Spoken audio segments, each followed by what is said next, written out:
तो hi guys more new channel को आपको स्वागत करुँची मुझे आप विकास। तो आप मैंने आज गोटे एमती जिनस देखिए जहाँकि केवे भी दुनिया के देखी नथिबे। चलतु से जिनसा कौन मुझे देखा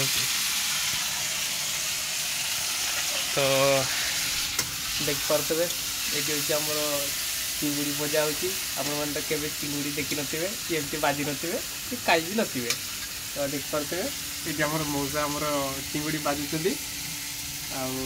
माने मौसा चिंगुड़ी एमती बाजिले केमती लगे भले स्वाद आसो भल लगे। अच्छा देखते ना आम मौसा कि कहते बहुत टेस्ट लगे आमती देख पाँच हल्दी गुंड पकईले तापर कि पकड़ मौसा लंका गुंड तापर लंका गुंड पकईमी तापर मौसा तापर जीरा गुंड तापर जीरा गुंड एमती माने बहुत आइटम अच्छी माने बहुत आइटम मसला अच्छी एमती तेल खाली बाजीदेव पकाल भात सहित खाव कि मजा भाई पूरा मजा ही आइडिया। मोर न्यू यूट्यूब चैनल तुम जब आस लाइक शेयर निहाती करेंगे और कमेंट करने जमार भूलें और सब्सक्राइब करने जमार भूलें। जय जगन्नाथ।